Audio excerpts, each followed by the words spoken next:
As you know, one of the most common things you do with the elements of an array is perform calculations on those elements. So in this little example, we simply sum up the elements of an array. For example, these might represent grades on an exam, and our goal might be to eventually calculate the average of all those grades, so certainly we would need to total the grades first. So as you can see here on line 9, we've created an array and pre-initialized it with a bunch of values that look like grades on an exam.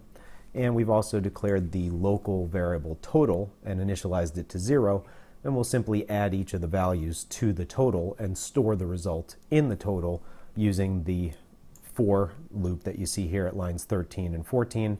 It's a counter control loop once again, starting from 0 and iterating as long as the counter remains less than the array's length.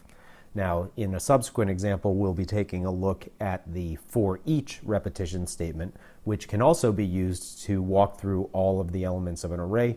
But the nice thing about it is it's guaranteed to only iterate through the elements that are actually there. So if you accidentally were to use the wrong initial value for a counter, or the wrong relational operator for the array's length, or perhaps not even specify array.length here, but rather put a hard-coded literal value, those are all things that can cause logic errors in your program. If you need to walk through all of the elements and touch every element to do something, the for each loop comes in handy for that purpose. So as you can see here, we're simply adding the array element at a given counter location to the total and storing the result in total. And if I go ahead and run this, you can see that the total of these values in line 9 is 849.